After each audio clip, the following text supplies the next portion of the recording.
नमस्कार, बहुत स्वागत है आप सभी का स्वराज एक्सप्रेस में। आपके साथ मैं हूं संयम जैन। आप देख रहे हैं हमारी खास पेशकश संतों की वाणी क्यों परेशानी। असल में इन दिनों आध्यात्मिक गुरु और कथावाचक अनिरुद्धाचार्य और प्रेमानंद महाराज काफी सुर्खियों में बने हुए हैं। ये दोनों ही गुरु सोशल मीडिया पर काफी वायरल रहते हैं और काफी संख्या में लोग इन्हें फॉलो करते हैं। हाल ही में अनिरुद्धाचार्य का एक बयान सोशल मीडिया पर काफी वायरल हुआ, जिसमें उन्होंने कहा कि आजकल 25-25 साल की लड़कियां जो 4-5 जगह मुंह मार के आती हैं, वे अपने पति के साथ कैसे रह पाएंगी।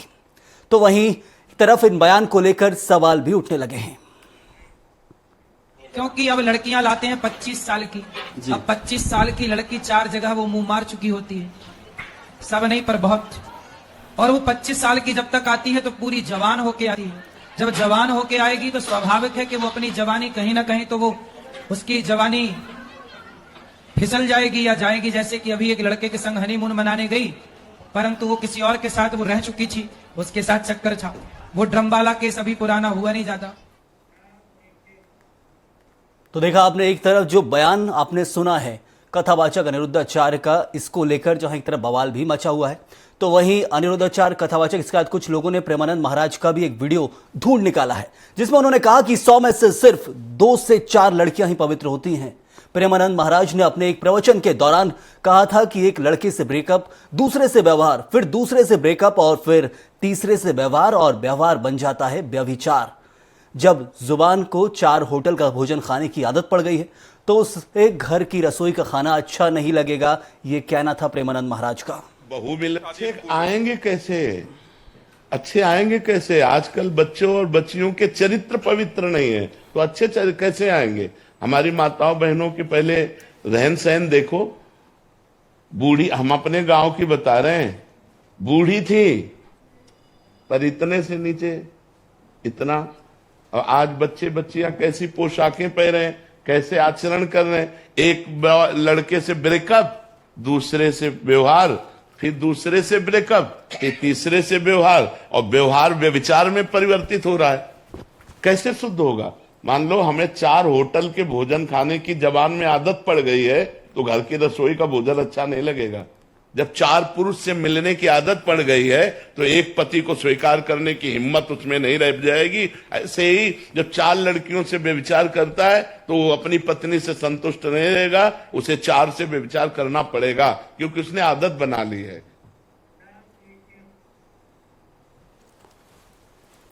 तो सुना आपने कथावाचक अनिरुद्धाचार्य को भी और प्रेमानंद महाराज को भी। दोनों का जो कहना है, एक तरह से बातें रख रहे हैं, समाज को सुधारने के लिए कहा जाता है, लेकिन इन बातों को लेकर विवाद क्यों उत्पन्न हो जाता है, आइए उसी पर चर्चा भी करेंगे और जानेंगे। निष्कर्ष तक पहुंचने की कोशिश भी रहेगी। हमारे साथ राजनीतिक दल के लोग भी मौजूद हैं, इसके साथ ही जहां सामाजिक कार्यकर्ता भी, आपका तारुफ करा देते हैं। बीजेपी से जहां हमारे साथ मौजूद हैं सत्येंद्र जैन जी, बहुत स्वागत सत्येंद्र जी आपका। वहीं कांग्रेस से सत्य प्रकाश जी हमारे साथ मौजूद है, आपका भी बहुत बहुत स्वागत है। शैलेश नंद गिरी महाराज जी हमारे साथ मौजूद है, बहुत स्वागत आपका महाराज जी। वहीं मिता वाधवा जो कि सामाजिक कार्यकर्ता है, आपका भी बहुत स्वागत है इस चर्चा में। सबसे पहले मैं शैलेशानंद गिरी महाराज जी आपका रुख करूंगा। एक तरफ संतों की वाणी कहा जाता है समाज सुधार के लिए होती है, उनकी जो बातें रहती हैं, जो उनकी वाणी रहती है, उसको लोग अनुसरण करते हैं, अपनाते हैं और उससे सुधार लाते हैं अपने जीवन के अंदर। लेकिन उसी वाणी को लेकर, उसी शब्दों को लेकर विवाद उत्पन्न हो जाता है। ऐसा क्यों? कथावाचक अनिरुद्धाचार्य हो या फिर प्रेमानंद महाराज, दोनों के बयान हमने अपने दर्शकों को सुनाए हैं। देखिए, स्पष्ट है, मैं निरंतर रूप से कुछ चीजें लिखता रहता हूं। अभी कुछ दिनों पहले मैंने लिखा इस नए युग के ऊपर कि सारे मानक टूट गए, मर्यादा के धागे टूट गए, देव खड़े अदालत में और तुच्छ विश्व मन को जुड़ गए। तो कलयुग की जो भ्रांति है, ये द्वापर की क्रांति, इन दोनों का है कि हम कंपैरेटिव एनालिसिस करेंगे उस समय के चरित्र का, अभी के चरित्र का, तो एक बात स्पष्ट होती है कि अब जितनी भी भाषाई मर्यादा है वो टूटते चले जा रही है। और राजनीतिक दल के प्रवक्ताओं को देख लीजिए या धर्म के प्रवक्ताओं को देख लीजिए, आप देख रहे हैं कि समाज का नैतिक पतन हो रहा है। आप भी जानते हैं, मैं भी जानता हूं। तो उसके रेमेडीज के ऊपर कोई क्यों नहीं जाना चाहता है? उसके रुकने के ऊपर या उसे डाइवर्ट करने के लिए क्यों नहीं जाना चाहता है?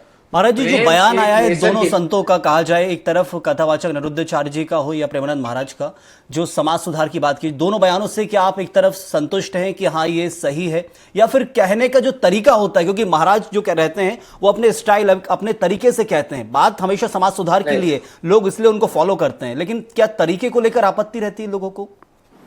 बिल्कुल स्पष्ट है। देखिए, आपको कोई बात कहनी है तो सत्यम ब्रूयति प्रियम ब्रूयति। देश काल परिस्थिति में वो सत्य की अभिव्यक्ति जो है उसको हमें उस तरीके से डालना पड़ता है। आज उनकी जो अनिरुद्धाचार्य जी की जो विशेष तौर पर अभिव्यक्ति है वो तो एक बेहद ही ज्यादा आपत्तिजनक भाषा का उपयोग कर रहे हैं। वो उचित नहीं मानता मैं समाज के लिए, सामाजिक परिवेश के लिए बिल्कुल भी उचित नहीं है। देखिएगा, लिव इन रिलेशनशिप के ऊपर कौन तैयार होगा? नैतिक रूप से हम सब उसका विरोध करते हैं। कौन संत उसका साथ देगा या कौन हिंदू धर्मावलंबी साथ देगा? ये उचित नहीं है। किंतु हम कुछ नारियों की गलतियों की पूरी नारी समाज को हम प्राधान्य दें, यह उचित नहीं है। आप पिछले कालों के अंदर देख लेंगे तो वहां पर भी कैकेयी थी, मंथरा थी, तो क्या हमने माताओं को माता कहना बंद कर दिया या बहनों को बहन कहना बंद कर दिया? हमारी मर्यादा हमारे हाथ में है, वो मर्यादित रहना बेहद आवश्यक है। बिल्कुल। मिता वादवा जी लगता है आपके बयान से सहमत नजर आ रही हैं। मिता जी, बयान जो दिया गया अभी हमारे महामंडलेश्वर जूना अखाड़ा के जो है शैलेशानंद गिरी महाराज जी, क्या लगता है कि ये सहमति जो जताई है, आप भी सहमत लग रहे हैं इस बयान को लेकर? क्योंकि समाज सुधार के लिए जो कहा जाता है संतों की तरफ से, उस वाणी का अनुसरण किया जाता है, लेकिन कई बार वो बयान कहने का जो तरीका होता है, डायलेक्ट जिसे बोला जाता है, बोली उनकी बोली है, खड़ी बोली है, ये भी कहते हैं कुछ लोग, और उसी तरीके को लेकर कुछ महिलाएं हो असहज हो जाती हैं। क्या कुछ कहेंगे? अभी महाराज जी ने जो बोला बिल्कुल सही बोला। इतने सालों से लड़कियां प्रताड़ित होती आ रही हैं, चाहे वो दहेज के लिए हो या किसी भी चीज के लिए हो, लेकिन एक लड़की ने कोई दुष्कर्म किया, उसने जाके मेघालय में अपने हस्बैंड को मार दिया, जो भी कारण हुआ हो, लेकिन अब सारी महिलाओं को कैटेगराइज नहीं कर सकते कि सारी महिलाएं ऐसी होती हैं। तो महाराज जी ने बहुत बखूबी तरीके से उसका जवाब दिया, और मैं वाकई इससे बिल्कुल सहमत हूं और सारी महिलाएं सहमत होंगी। बाकी अगर आप बोल रहे हैं कि बोलचाल, तो बोलचाल का जो लहजा होता है वो तो बहुत जरूरी है, लेकिन आप गाली बकते हैं तो अगर वो प्यार से भी बके तो गाली गाली होती है। तो लहजे की इसमें कोई बात नहीं है। यहाँ पे मैं बहुत हल्का सा कॉन्ट्रडिक्ट करती हूँ कि मैंने दोनों प्रवचन सुना हुआ है। प्रेमानंद जी महाराज के केस में मैं थोड़ा सा उनके फॉर में हूं, क्योंकि उन्होंने हमेशा बच्चे बच्चियां बोला है, बच्चे बच्चियां बोला है, लड़के लड़कियां बोला है, उसके बारे में उन्होंने हाईलाइट किया, जिससे मैं बिल्कुल बिल्कुल सहमत हूं। लेकिन उन्होंने एग्जाम्पल एक माता का दिया है, घूंघट में आती है, पहले रहती थी अब नहीं रहती है, और किसी ना किसी तरीके से जो अभी अनिरुद्ध महाराज जी ने मतलब बोला है, ये पहली बार नहीं बोला है। इसके पहले भी किसी लड़की ने आवाज उठाई थी उनके प्रवचन के दौरान कि शिवलिंग में हम दूध इतना सारा क्यों डालते हैं, तो उन्होंने बहुत ही उनके कई ये तो 50-50 लड़के रेप करके भी आ रहे हैं, तो उसके बारे में हम क्या कहेंगे? जुवेनाइल रेप केसेस है, मैं नाम लेना शुरू करूंगी तो शायद समय कम पड़ जाएगा कि लड़कियों को ढक के रखो, तो हमेशा विक्टिम लड़की ही क्यों होती है? बिल्कुल। सतेंद्र जी, इस पूरे मामले को लेकर देश में बीजेपी की सरकार है, संत हो महात्मा हो, पहले भी बोलते थे आज भी बोलते हैं, संत और महात्मा की वाणी के लिए किसी राजनीतिक पीछे दल हो उसके बाद आजादी हो, ये जरूरी नहीं है, लेकिन इन चीजों को लेकर सरकार को क्या करना चाहिए? क्योंकि आपत्ति दर्ज कराई गई है बयान को लेकर, सामाजिक कार्यकर्ता हो या फिर हमने देखा महिलाओं ने भी आपत्ति दर्ज कराई देश के अंदर। क्या कुछ राजनीतिक दल को इसमें हस्तक्षेप करना चाहिए? देखिए, संतों के ऊपर, संतों की जो उनके तरीके के ऊपर, तरीके पे आपत्ति जताई जा रही है। जी हाँ, देखिए, भारतीय जनता पार्टी तो सभी संतों का सम्मान करती है, चाहे जो संत हैं, चाहे वो हमारे शैव पंथ, हिंदू धर्म में शैव पंथ, शक्ति पंथ, वैष्णव पंथ के जैन संत हुए, या बौद्ध संत हुए, या हमारे सिख धर्म के संत हुए, या ईसाई धर्म के संत हुए, या मुस्लिम धर्म गुरु रहते हैं, सभी का सम्मान करती है। हम तो सर्वपंथ संभाव हमारा मूल मंत्र है, हमारी पंचनिष्ठाओं में है, तो यह बात आती है। और आप देखिए, इसी बात को हमारे प्रधानमंत्री जी ने भी कहा, अभी कहा था उन्होंने एक जैन समाज के कार्यक्रम में, जैन संत जो है उन्होंने उनके कार्यक्रम में, कि उन्होंने कहा कि चारित्रम खलु धम्मो, जीवाणु रक्षम धम्मो, अहिंसा परमो धम्मो, वस्तु स्वभाव धम्मो। तो चारित्र भी एक बहुत आवश्यक अंग होता है, जिसके बारे में उन्होंने भी कहा कि हर व्यक्ति के लिए। और प्रधानमंत्री जी ने तो 15 अगस्त की महिला, हाँ सुनिए, तो कुछ मतलब भेद नहीं है ना, महिला पुरुष दोनों के लिए जो है वो, मैं वही कह रहा हूँ,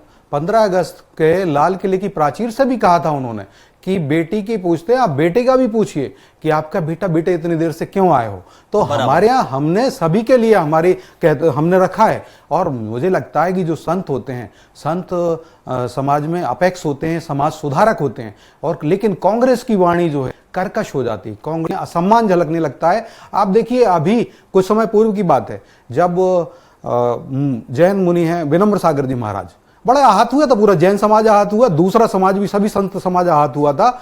और मुनि विनम्र सागर जी ने एक बोला कि हर व्यक्ति को, जो जैन समाज है, वो अपनी जनसंख्या को बढ़ाएं। उसके लिए एक परिवार में कितने एक परिवार जो है उसमें अपना मतलब संतति बढ़ाने के लिए कहा।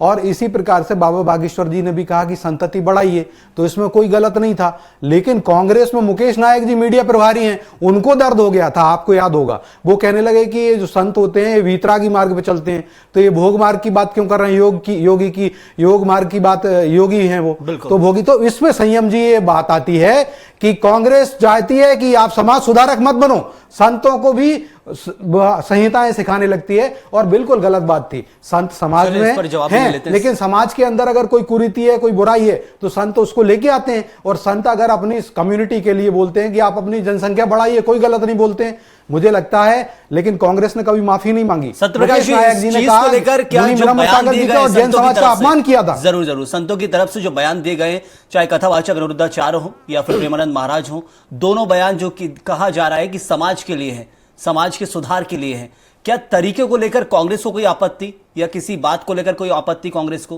क्योंकि पीठ पीछे रह के कहा जाता है कि पीछे से कई बार जब मौन हो जाते हैं तो उसको भी कहा जाता है कि हम विरोध नहीं कर सकते, इस वर्ग का विरोध करो दूसरा वर्ग विरोध मान जाएगा। क्या किसी चीज को लेकर कांग्रेस आपत्ति जाहिर करती है?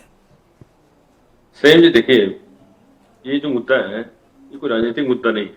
अभी सत्येंद्र जैन जी बैठे हैं, उन्होंने कांग्रेस पे आरोप लगा दी। मैं नहीं चाहता था इसमें कोई राजनीतिक बात हो, और बस मैं एक लाइन बोलूंगा। अभी जैन धर्म की बात कर रहे थे, दिल्ली में भी जैन धर्म के जो पवित्र स्थल है उसको तोड़ा जा रहा है। अभी मैंने बहुत से सोशल मीडिया देखे, जैन धर्म के धर्म गुरुओं ने कहा कि जब जब ये सरकार आती है हमारे धर्म जो स्थल है उसको तोड़ दिया जाता है। तो हमने तो कुछ नहीं कहा, ये तो इन्हीं के धर्म गुरुओं ने कहा, जैन धर्म के धर्म गुरु। हो गई बात। अब मैं उस पर ज्यादा नहीं बोलूंगा कि देखिए, बोलने चाहे तो बहुत कुछ इस पर राजनीतिक तौर बोला जा सकता है, मगर ये मुद्दा वो नहीं है, बहुत ही संवेदनशील मुद्दा है सैम जी। लेकिन मैं एक चीज बोलना चाहूंगा, जो धर्माचार्य हमारे होते हैं, जो धर्म गुरु हमारे होते हैं, जो कथावाचक है, उनके फॉलोअर्स बहुत होते हैं। ये हम भी मैं एक आम व्यक्ति के तौर पर बात बोलना चाहूंगा कि अगर वो कुछ बोलते हैं तो मैं भी सनातन धर्म का ही हूँ, सत्यप्रकाश सिंह मेरा नाम है, तो मैं भी उनको देखता हूँ, सुनता हूँ, उनके मार्गदर्शन में चलने की कोशिश करता हूँ। ये हर कोई एक आम व्यक्ति जो उनसे प्रभावित होता है वो इस तरह से करता है। सनातन धर्म में हमारे गुरुओं को पच्चीरों पे चलने का एक चलन है, एक परंपरा है। यहाँ महामंडलेश्वर जी बैठे, अगर वो कुछ बोलेंगे उनको मैं भी मानूंगा, उनकी बातों को मैं फॉलो करने की कोशिश करूंगा जहां तक मेरे से हो सकता है। तो हमारे सनातन धर्म ये सिखाता है कि धर्म गुरुओं की बातों को सुनना और उनको कहीं ना कहीं पच्चीरों पे चलना। मगर देखिए, जो बात हो रही है यही धर्म गुरु है, जैसे जैन जी ने बोला, उसके मैं भी समर्थक हूं कि आप इसका दूसरा पहलू भी देखिए। यही जो कथावाचक है, ये महामंडलेश्वर जी बैठे हैं, ये हमारे समाज सुधारने का भी काम करते हैं। आपको याद, ये पता होगा कितने सारे धर्म गुरु है जो नशा मुक्ति केंद्र चलाते हैं, गौशालाएं चलाते हैं। तो धर्म होता है आत्मा के कल्याण के लिए, लोगों के स्वभाव को बदलने के लिए धर्म होता है, उसीलिए वो तो एकाध दो एक कहा जाए कि कभी कभार जहां आपत्ति नहीं सही जी, वही बोल रहा हूं कि इन्होंने अगर कुछ बोला है तो ये हो सकता है कुछ वर्गों को खराब लगा हो, उनकी भाषा जैसे आपने बोली खड़ी भाषा है, वो हो सकता है, उनका बोलने का तरीका अलग है, मगर यही धर्मगुरु हमारे समाज को सुधारने का काम भी करते हैं। उन्होंने देखा जाए तो एक समाज सुधारक के तौर पर बात की है, उसको अगर आप खड़ी बोली के तौर पर लीजिए अलग विषय, मगर हाँ ये भी बात है कि धर्म गुरुओं को या जो भी ऐसे लोग हैं जिनको बहुत सारे लोग देखते हैं सुनते हैं, चाहे वो फिल्म स्टार हो, जैसा बात करें क्रिकेटर हो या धर्म गुरु हो, उनको थोड़ा इस तरह से बोलना चाहिए कि जो व्यक्ति है, कोई भी व्यक्ति है, कोई भी आयु वर्ग के हो, उनको कहीं ना कहीं आहत ना हो। ये भी एक देखने वाली बात होती है। मगर हाँ ये बात है कि वो धर्म गुरु है, वो समाज सुधारने की बात कर रहे हैं, इसमें कुछ गलत या कुछ इस तरह की बातें नहीं की उन्होंने। चलिए, इससे कुछ बहस, कुछ चर्चा चल रही है हमारी, इसको आगे भी बढ़ाएंगे, लेकिन पहले कुछ दर्शकों को बता देता हूं। प्रेमानंद महाराज इन दोनों संतों के बयानों का एक तरफ विरोध तो हो रहा है, इस बीच कथावाचक धीरेन्द्र कृष्ण शास्त्री पर भी जहां गंभीर आरोप लग गए उस पर भी चर्चा जरूरी है। लखनऊ विश्वविद्यालय के प्रोफेसर डॉक्टर रविकांत ने धीरेन्द्र शास्त्री पर महिला तस्करी जैसे तीखे आरोप लगाते हुए एक पोस्ट साझा की, जिसके बाद विवाद ने एक तूल पकड़ लिया है। मामला तूल पकड़ने पर प्रोफेसर डॉक्टर रविकांत पर एफआईआर दर्ज हो गई। संतों की वाणी पर अब परेशानी तो लगातार हो रही है, लेकिन जब उन्हीं के भेद खुलते हैं, कहा जाए कोई बयान दे देता है उस पर एफआईआर हुई है, मामले की जांच से पहले कुछ भी सवाल उठाया जाए वो आपत्तिजनक होगा। इस पर चर्चा जरूरी है या नहीं मैं नहीं मानता हूं, लेकिन आप लोग अपने आप से जो भी बयान रखेंगे उसको यह चर्चा में जरूर लाएंगे। लेकिन महाराज जी, सबसे पहली चीज कि एक संत की जो वाणी होती है, डायलेक्ट जिसे कहा जाता है, बोली, वो अपने तरीके के कारण ही प्रसिद्ध होता है। अनिरुद्धाचार्य यदि प्रसिद्ध है तो उनके बोलने का जो तरीका है, क्योंकि वाणी में सब धर्म की बात करते हैं, धर्म का अनुसरण करने की बात करते हैं, उनकी बोली के कारण प्रसिद्ध होता है। लेकिन बोली पर ही आपत्ति ली जा रही है कि जो तरीका गया, बोला गया है कि 25-25 साल की जो लड़कियां हैं 4-4 जगह मुंह मार के आती है, इस तरीके को लेकर आपत्ति जाहिर की जाती है। जो आप समझिएगा कि समाज को जानना होगा संत क्या है, साधु क्या है, सन्यासी क्या है, कथावाचक क्या है। कथावाचक संत नहीं होते, कुछ होते हैं, कुछ नहीं होते। किंतु अनिरुद्धाचार्य जैसे जो संत कथावाचक होते हैं वो धार्मिक नेता हो सकते हैं, धार्मिक प्रवक्ता हो सकते हैं, पर ये साधु नहीं है। हमें समझना होगा। देखिए, साधुता जिन्होंने समाज को त्यागा, यानी अपनी जीवन शैली को त्यागा, समाज को त्यागना का गृहस्थ मतलब ये जीवन का हुआ त्याग, कि सामाजिक अवधारणा से बाहर आ गए, वो गृहस्थी को त्यागा उन्होंने और अपने आप को एकाकी रख करके साधनाओं में लिप्त करा। तत्पश्चात समाज का आकर के उन्होंने मार्गदर्शन किया। तो आप ये देखिएगा कि हम जितने साधु संत हैं उनके पास में यदि आप जाते हैं तो यदि ग्रंथों का निचोड़ भी देते हैं तो उसके अंदर अनुभव का आधार रहेगा, उसके अंदर सिर्फ शब्दों का आधार नहीं रहेगा। जैसे पुराण और वेद के अंदर, पुराणों में शब्दों का एक्सप्रेशन है और वेदों के अंदर उनके जिस्ट का, उनके अर्थ का, उनके भाव का एक्सप्रेशन है। तो साधुता एक अलग विषय है, प्रवक्ता होना अलग विषय है। धीरेन्द्र जो है एक धार्मिक नेता भी है और प्रवक्ता भी है। तो धीरेन्द्र को हम ये कह सकते हैं कि वो एक सनातन का एक बोध रख करके अपने आप को प्रचारित करके जनता को हिंदुत्व की ओर ले जा रहे हैं, वो उनका तरीका है। अनिरुद्धाचार्य जी समाज की जिन बातों के ऊपर बात कर रहे हैं उसके अंदर भाषा ही कहीं ना कहीं नियंत्रण खत्म होने के कारण आपत्तियां सामने आ रही। इस हेतु मैं निरंतर रूप से कहता हूं कि भाषा ही असहिष्णुता, राजनीति हो, समाज हो, दोनों के अंदर बेहद व्याप्त हो रही है। तो इसके ऊपर नियंत्रण रखना आवश्यक है। बिल्कुल, गृहस्थ जीवन बोलना चाहूंगा मैं, एक चीज और बोलना चाहूंगा। बोलिए। देखिए, आप आयु के ऊपर बात कर रहे हैं, लड़के लड़कियों की, युवा युवतियों की। तो आप एक चीज बताइए कि आज आपने MJMC क्या होगा, masters in journalism and mass communication क्या होगा, तब जाकर के आप यहाँ एंकर बने हैं। आपकी आयु कितनी हुई? यदि आज के युग के अंदर यदि पुरुष है या नारी है, या बच्चा है, बच्ची है, उसको यदि रोजगार प्राप्ति की आयु में जाना है तो उसके 24-25 साल तो वैसे ही हो जाते हैं। तो मैं 14 साल की बालिका की शादी की बात नहीं करूंगा। या पोलैंड, स्विट्जरलैंड का कल्चर यहाँ पर नहीं है, या भारतीय सनातन का कल्चर है, तो शीघ्र विवाह का मैं विरोध करूंगा। साथ में ये भी कहूंगा कि नैतिक शिक्षा जो है उसको हम प्राइमरी एजुकेशन से, किंडरगार्टन से वापस से, जैसे पंचतंत्र की चलती थी या वैदिक परिवेश की चलती थी, भारतीय मानस की चलती थी, वो होनी चाहिए, न कि हमारे पाश्चात्य पश्चिमीकरण की जो शिक्षा है उनको हम हमारे मॉरल साइंस में इंक्लूड ना करें। तो ये बहुत सारे विषय हैं जो कि हम युवाओं को सुधारने महाराज के जी, लिए बहुत बड़ी बात जो आपने रखी है उसी पर मैं चर्चा के लिए आगे बढ़ूंगा। अमिताभ जी, एक सवाल जो इधर से उठता है, जो कहा है महाराज जी ने कि फॉरेन कल्चर, वेस्टर्न कल्चर जिसकी बात की जाती है कि वेस्टर्न कल्चर की ही लेकर तो आपत्ति यहाँ पर है। 25-25 साल में यदि 4-5 जगह मुंह मारने की बात की जा रही तो ये इंडियन कल्चर थोड़ी रहा है, ये वेस्टर्न कल्चर है। लेकिन शादी को लेकर जो बात की जा रही है कि शादी की उम्र क्या हो, सरकार ने डिसाइड कर रखी है।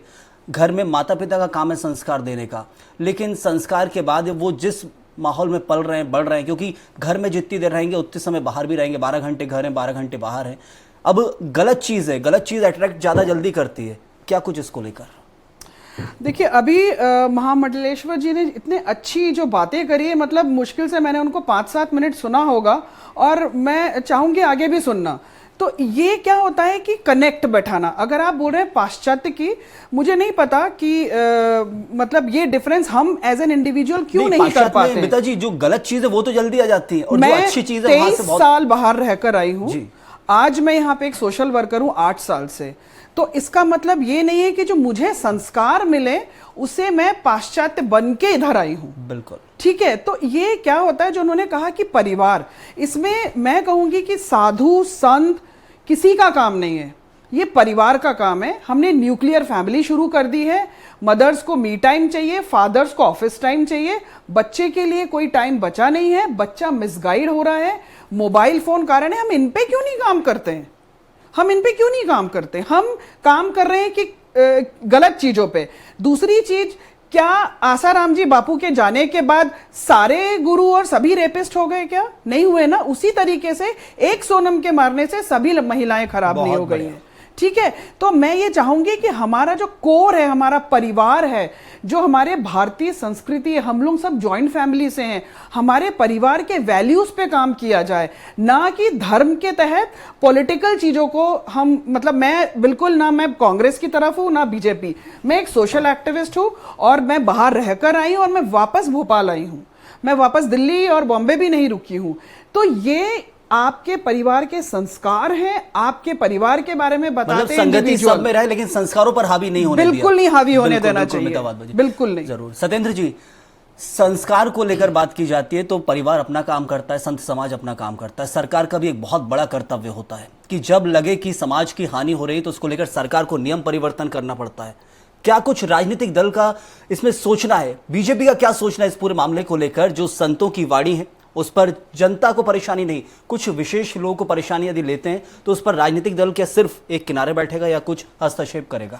नहीं, बिल्कुल नहीं। देखिए, जहां जहां भारतीय जनता पार्टी की सरकारें हैं, चाहे वो केंद्र में या राज्यों में, हमारे या तो आप समझा दीजिए, मेरा ये मानना है, या तो आप उस बयान को अच्छे से समझा जी। दीजिए कि संत की वाणी सही थी, या जनता के पक्ष में खड़े हो जाइए। देखिए संयम जी, मैं वही बता रहा हूँ। देखिए, भारतीय जनता, हमारी जो सरकारें हैं और हमारी पंच निष्ठाओं में एक निष्ठा ये भी है, सांस्कृतिक राष्ट्रवाद और राष्ट्रीय एकात्मकता। तो भारत का जहाँ स्वातंत्र प्रदान करने की बात है, जो मैंने आरंभ किया कि प्रधानमंत्री जी ने भी कहा, जैन मुनि आचार्य प्रज्ञा सागर जी महाराज का आशीर्वाद दिया, एक बड़े कार्यक्रम में रहे, उन्होंने वही कहा, चारित्रम खलु धम्मो अहिंसा परमो धर्मो वस्तु स्वभाव धम्मो। तो ये जो बात कही, जीवाणु रक्षम धम्मो, तो ये बात भारतीय जनता पार्टी की नीतियों में झलकती है, लेकिन कांग्रेस में नहीं झलकती। आप देखिए, अभी अभी एक वर्डिक्ट आया है मालेगांव ब्लास्ट का, उसमें साध्वी प्रज्ञा जी और सभी कर्नल प्रसाद और सभी लोग, जो सभी कुलकर्णी जी, ये सब लोग बरी बाइज्जत बरी होके आते हैं और ये बात होती है। लेकिन कांग्रेस ने उसके बाद क्या निकल के आ रहा है, जो महाराष्ट्र के एटीएस के जो अधिकारी थे, जो हमारे मुस्लिम समाज से आते हैं, मुस्लिम धर्मावलंबी हैं, वो कह रहे हैं कि उनके ऊपर उस समय दबाव डाला गया था कि आप जो संघ प्रमुख मोहन भागवत जी हैं उनका नाम लीजिए, योगी आदित्यनाथ जी का नाम लीजिए। तो कांग्रेस सनातन हंता है। जब जब कांग्रेस को अवसर मिलता है, सनातन मूल्यों का ह्रास करती है। और आपने जो बात कही, हमारे साथ में महामंडलेश्वर जिन्होंने बताया कि साधुओं के भी अनेक प्रकार होते हैं, जो कथावाचक होते हैं, फिर साधु होते हैं, फिर उसके बाद में जैसे जो महामंडलेश्वर होते हैं, मंडल हर जगह, और उनकी महामंडलेश्वर जी बैठे हैं, मैं उनको नमन करता हूं और शत शत नमन, बारंबार प्रणाम करता हूं। साथ ही ये जिस प्रकार से उन्होंने बताया भावी व्यक्ति की, वो तपस्या में लीन रहते हैं हर दिन, उनकी बहुत सारी चर्याएं होती हैं, उनका स्वाध्याय होता है, उनकी प्रतिक्रमण होता है, उनके अनेक पाठ होते हैं, उसके बाद वो हमारे साथ आए। तो मैं नमन, आप 10 सेकंड समाप्त कर दीजिए, 10 सेकंड में समाप्त करता हूं। तो मैं वही कह रहा हूं, नमन करते हुए जो उन्होंने बताया संतों के लिए क्या आवश्यक है, परम आवश्यक, वो उन्होंने बताया। लेकिन भाजपा जरूर कहती है कि कांग्रेस ने इन सारे मूल्यों का ह्रास किया है, कांग्रेस सनातन हंता है। चाहे वो मुकेश नायक का बयान हो, वो कहते हैं चाहे इंदिरा गांधी जी ने संतों के ऊपर गोली चलाई, कांग्रेस पार्टी का क्या कुछ कहना है? भारत की धर्म और संस्कृति की रक्षा का काम, देश में कोई भी दल आए भारत में जहां संस्कृति और धर्म की रक्षा का काम उस पार्टी का कर्तव्य होता है। कांग्रेस का क्या कुछ कहना है? ये हमारा क्या है, समय समाप्त हो रहा है। आखिरी कमेंट आपसे सत्यप्रकाश जी। सही है, देखिए अभी उन्होंने बोला साध्वी प्रज्ञा जी की बात की। साध्वी प्रज्ञा जी ने जो शहीद हुए थे पुलिस अधिकारी, उनके बारे में क्या क्या बोला था वो हम सबने देखा है। तो क्या उसका समर्थन करेंगे? क्या कभी समर्थन नहीं किया, कांग्रेस की बात कर रहे हैं। आप आज क्षमा मांगिए, अरे क्या बात करते हो?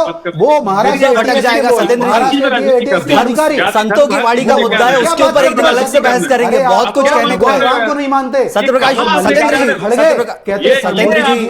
सत्यप्रकाश जी अपनी बात रख लें एक सेकंड।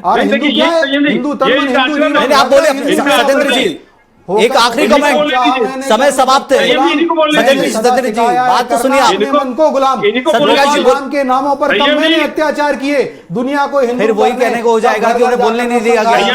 कोई बतलाए काबुल में जाकर कितनी, मुझे खत्म करना है सत्येंद्र जी, मुझे खत्म करना है। एक आखिरी कमेंट, हृदय जीतने का निश्चय। अरे सत्येंद्र जी सुनिए तो, आप मुझे खत्म करना है आखिरी कमेंट, फिर कहने को ये ना रहे कि उनको कहने नहीं दिया गया। सत्यप्रकाश जी बोलिए, आप बोलिए। सत्येंद्र जी एक सेकंड आप बोलिए। जल जाना चाहिए, आपकी अग्नि में एटीएस और उसको लेकर मत बोलिएगा, आप संतों की वाणी को लेकर बोलिएगा। मालेगांव को लेकर बात मत रखिएगा। मालेगांव का निर्णय आ गया। अरे सत्येंद्र जी, मालेगांव की बात नहीं कर रहे हैं, संत की वाणी पर बात है, खत्म करने का समय हो गया, मुझे डायरेक्ट क्लोज हो जाएगा। जी सत्यप्रकाश जी, सही है, मैं वही बोल रहा हूँ, इनको हर जगह राजनीति करनी। अरे राजनीति नहीं है, करो, वही बात कर रहे हैं। मैंने ये नहीं कहा राहुल गांधी ने हमारी इंदिरा गांधी जी को दुर्गा अवतार कहा था, राहुल गांधी मैं बड़े हृदय से क्षमा चाहता हूँ, ये बहस यहीं समाप्त करनी होगी। सत्येंद्र जी बहुत शुक्रिया, सत्यप्रकाश जी बहुत शुक्रिया। हमारे साथ महामंडलेश्वर जी जुड़े, शैलेशानंद गिरी महाराज आपका बहुत बहुत शुक्रिया, और मिता वाधवा जी बहुत शुक्रिया। समय की समाप्ति टीवी चैनल में यही रहता है कि एक समय की लिमिट रहती है। बहुत शुक्रिया अदा करूंगा आप सभी मेहमानों का। कुल मिलाकर संतों की वाणी को लेकर यदि परेशानी है, संत कहते हैं समाज सुधार के लिए, यह हमेशा रहेगा। धर्म की बात की जाती है, कर्म की बात की जाती है, लेकिन कहा जाता है कि संत की पहचान कैसे बनती है, क्योंकि उनका तरीका, डायलेक्ट और बोली, ये जो तरीका होता है बोलने का, उसके ऊपर ही लोग आपत्ति लेते हैं और उससे ही लोग प्रभावित होते हैं। लेकिन वाणी में क्या कुछ बोला गया, उस पर जरूर सवाल हमेशा उठा हुआ रहता है। इस वक्त के लिए फिलहाल इतना ही। आप बने रहिए स्वराज एक्सप्रेस के साथ।